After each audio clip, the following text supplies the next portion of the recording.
بسم اللہ الرحمن الرحیم ایاک نعبد و ایاک نستعین۔ محترم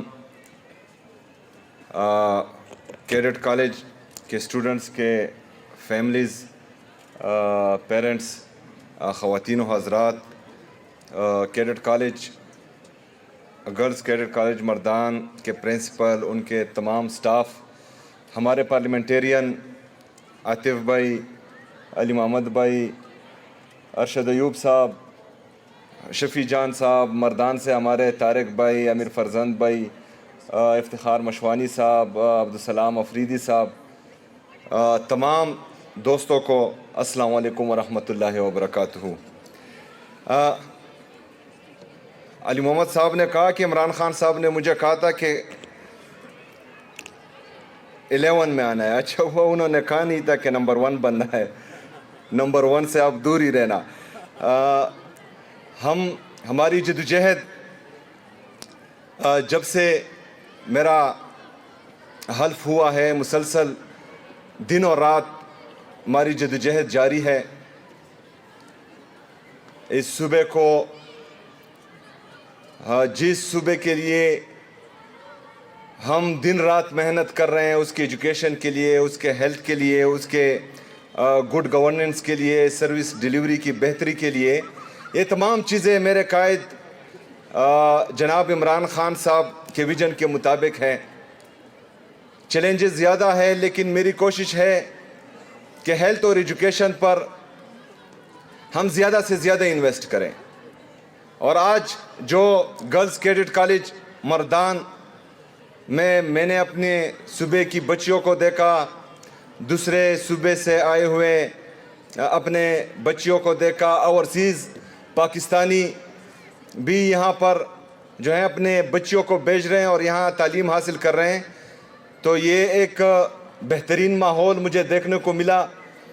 علی محمد صاحب نے کہا کہ یہاں شہداء کے نام سے ہم کیڈٹ کالج بنائیں گے، انشاءاللہ تعالیٰ ان کے نام سے بھی بنائیں گے، اور ہمارے 26 نومبر کے جو شہداء ہیں ان کے نام سے بھی بنائیں گے انشاءاللہ تعالیٰ۔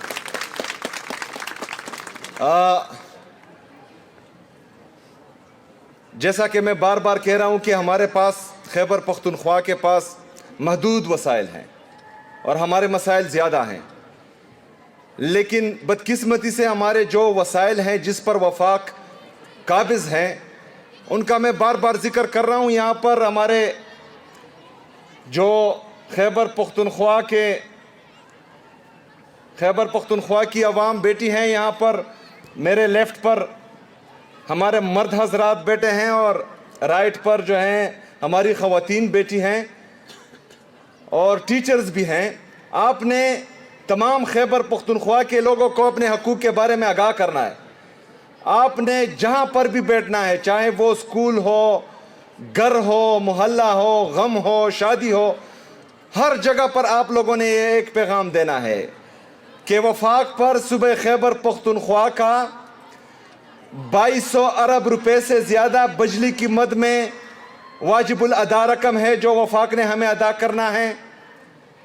تقریباً 532 ارب روپے ہمارا مرج اضلاع سے جو وعدہ کیا گیا تھا 2017-18 میں، وہ ہمیں نہیں دے رہے، وہ بھی بقایا ہے۔ 2018 سے لے کر 2025 تک ہمارے مرج اضلاع کو ایڈمنسٹریٹیولی، انتظامی طور پر مرج کیا گیا، لیکن فائنینشلی طور پر آج تک مرج نہیں ہوا، جو آئین کی خلاف ورزی ہے۔ ان 7 سالوں میں اس کی مد میں وفاق کے ساتھ ہمارا 1375 بلین بقایا ہے۔ نتیہ گلی سے مری پانی جا رہا ہے، اس کی مد میں ہمارا وفاق اور پنجاب حکومت 63 ارب روپے بقایا ہے۔ اس طرح ونڈ فال لیوی، ان تمام جو رقوم ہے، ان کو اگر ہم جمع کریں تو یہ 4500 ارب روپے سے زیادہ بقایا ہے وفاق ہمارا۔ تو ہم اپنے محدود وسائل میں جو امتیازی سلوک وفاق ہمارے ساتھ کر رہا ہے، جو 3% ڈیویزیبل پول صوبوں نے وعدہ کیا تھا مرج کے وقت، وہ بھی ہمارے ساتھ امتیازی سلوک کر رہا ہے۔ اس کے باوجود ہم محدود وسائل میں لامحدود مسائل ہم کر رہے ہیں، حل کر رہے ہیں، مسلسل اپنے لوگوں پر انویسٹ کر رہے ہیں، مسلسل گڈ گورننس اور ترقیاتی کام کرنے کی وجہ سے خیبر پختونخوا کی عوام ہمیں تیسری دفعہ ووٹ دے رہی ہے اور ہم تیسری دفعہ عمران خان کی حکومت یہاں آ رہی ہے۔ تو اگر یہ وسائل جو 4500 ارب روپے سے زیادہ بنتے ہیں، اگر یہ ہمیں مل جائے تو ہم مزید انویسٹمنٹ کریں گے، مزید اپنے لوگوں پر انویسٹ کریں گے، مزید ایجوکیشن میں، ہیلتھ میں، ہماری باقی سوشل سیکٹر جتنے بھی ہیں، باقی ڈپارٹمنٹس ہیں، انرجی میں، پاور میں، ہماری بجلی میں، ہم بجلی سب سے سستی پیدا کر رہے ہیں پورے پاکستان میں۔ انہوں نے آئی پی پیز کے معاہدے کیے ہیں جس کی وجہ سے یہ بجلی کی قیمت 50 روپے سے زیادہ ہو چکی ہے، لیکن ہم پاکستان کو سستی بجلی دے رہے ہیں۔ ان تمام چیزوں میں ہم انویسٹ کر رہے ہیں۔ ابھی ہمارے ڈیمز بہت سارے بن رہے ہیں، بن بھی چکے ہیں کافی، باقی بن بھی رہے ہیں۔ تو ان چیزوں میں اگر ہم انویسٹ کریں گے، یہ پیسے ہمیں ملیں گے تو پاکستان کا فائدہ ہوگا، خیبر پختونخوا کا فائدہ تو ہوگا، پاکستان کا بھی فائدہ ہوگا۔ لیکن بدقسمتی سے ہمیں تو یہ پیسے نہیں مل رہے، اوپر سے جو ہے 5300 ارب روپے کی یہ کرپشن کرتے ہیں۔ 5300 ارب روپے یہ آپ لوگوں کا پیسہ تھا، یہ آپ لوگوں کا پیسہ تھا۔ انہوں نے کہا لیا، جو آئی ایم ایف کی چارج شیٹ ان پر بنی ہوئی ہے اس میں رپورٹڈ ہے، اور یہ یاد رکھنا کہ یہ 5300 ارب روپے کی کرپشن یہ ڈاکومنٹڈ ہے۔ اس سے کئی زیادہ کی کرپشن ہوئے جن کا کوئی پوچھنے والا بھی نہیں ہے اور نہ ہی کوئی پوچھتا ہے۔ تو میرے بھائیوں اور بہنوں، ہم نے مل کر انشاءاللہ تعالیٰ اس صوبے کو عظیم صوبہ بنانا ہے۔ ہم نے مل کر اس صوبے کو بھی عظیم بنانا ہے اور پاکستان کو بھی انشاءاللہ تعالیٰ عظیم سے عظیم تر بنانا ہے۔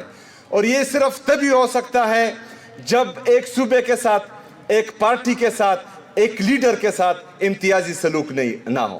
اگر پولیٹیکل سٹیبلٹی ہوگی ملک میں تو اکنامک سٹیبلٹی آئے گی، اگر اکنامک سٹیبلٹی آئے گی تو ہم ترقی یافتہ ممالک میں شامل ہوں گے۔ لیکن بدقسمتی سے دن بدن ہماری معیشت نیچے جا رہی ہے، ہمارا اکنامک گروتھ، ہمارا انڈسٹریل گروتھ، ہمارا ایگریکلچر گروتھ، یہ تمام نیچے جا رہا ہے۔ انفلیشن بڑھ رہا ہے، مہنگائی بڑھ رہی ہے دن بدن، ہمارا ان امپلائمنٹ اتنا ہے کہ تقریباً 30 لاکھ لوگ پاکستان چھوڑ کر جا چکے ہیں، مزید 30 لاکھ لوگ جانے کی موڈ میں ہیں، جس طرح آپ لوگ دیکھ رہے ہیں کہ ایئرپورٹ سے ان کو واپس کر رہے ہیں۔ تو یہ تمام چیزیں جو ہیں ہم نے دیکھنی ہیں۔ تمام جو ہمارے فیصلہ ساز ہیں اور منصوبہ ساز ہیں، جو بند کمروں کے فیصلے ہمیشہ سے پاکستان پر امپلیمنٹ کرتے ہیں اور اس میں جو ہے پاکستان کی تباہی ہو رہی ہے، تو ان کو سوچنا چاہیے کہ پاکستان کس طرف جا رہا ہے۔ ایک تو یا اپنی انا، بغض اور کینہ پروری ایک بندے کے ساتھ وہ پالیں، یا پاکستان کا سوچیں، پاکستانی عوام کا سوچیں، اور ہم جو ہے انشاءاللہ تعالی پاکستان کا ہی سوچیں گے۔ اور ہمیشہ سے پاکستان زندہ باد اور عمران خان بھی زندہ باد۔ میڈم پرنسپل، ایک بچی وہاں پر تھی جنہوں نے پاکستان کا جھنڈا اٹھایا تھا، اور اس کو میں سلام بھی پیش کرتا ہوں کہ وہ بالکل ہلی نہیں، کیونکہ مجھے لگ رہا تھا کہ وہ جھنڈا جو ہے کافی بھاری بھی ہوگا، اور اس نے وہ جھنڈا ہاتھ میں اٹھایا تھا اور وہ بالکل جو ہے سٹیبل تھی۔ تو میری طرف سے اس کے لیے انعام ہے جو میں آپ کو بھیج دوں گا، اپنے جو ہیں پاکستان کا جھنڈا اٹھانے والی کو میری طرف سے انعام دینا ہے انشاءاللہ تعالی۔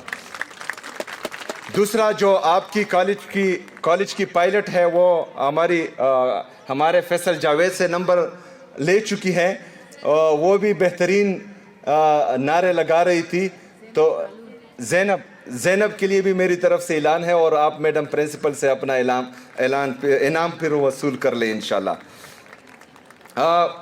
جو ہمارا بلڈنگ ہے، بدقسمتی سے جو 1.5 ارب روپے میں بن رہا تھا، لیکن وفاق کی طرف سے ہمیشہ ہمیں فنڈز کم ملتے ہیں، تو اس کی وجہ سے وہ 4 ارب روپے پر یہ ہم بنائیں گے۔ اور یہ صرف یہ ایک کالج یا سکول نہیں، یہ وفاق کی عدم ادائیگی کی وجہ سے ہمارے بہت سے پروجیکٹ جو ہیں وہ تقریباً 75% اسکیلیشن میں چلے گئے ہیں۔ وہ کیونکہ ٹائم پر مکمل نہیں ہوتے، کیونکہ وہ ہمیں فنڈ نہیں دیتے، تو اس وجہ سے صوبے پر بھی اور پاکستان پر بھی مزید بوجھ بن رہا ہے۔ لیکن بہرحال کیونکہ عمران خان صاحب کا ویژن ہے، ہم نے ایجوکیشن اور ہیلتھ میں انویسٹ کرنا ہے، تو انشاءاللہ تعالی میں کوشش کروں گا کہ آپ کے کالج کا بلڈنگ جو ہے وہ بائی جون کمپلیٹ ہو چکا ہو انشاءاللہ تعالی۔ اس کے ساتھ میں علی محمد صاحب کی موجودگی میں گرلز کیڈٹ کالج خیبر کا بھی اعلان کرتا ہوں الحمدللہ.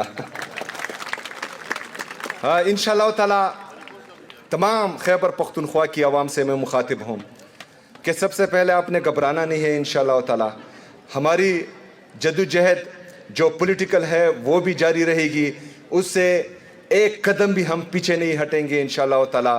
اور جو ہماری صوبے کے حقوق کی جدوجہد ہے, جو آپ کی جدوجہد ہے, جو میرے عوام کی جدوجہد ہے, وہ بھی جاری رہے گی.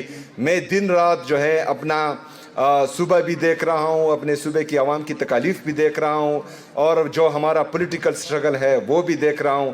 انشاءاللہ تعالی آپ نے اطمینان رکھنا ہے کہ سب کچھ بہتر ہوگا, بلکہ بہتر سے بھی بہترین ہوگا انشاءاللہ تعالی. بہت شکریہ, بہت مہربانی. وما علینا الا البلاغ.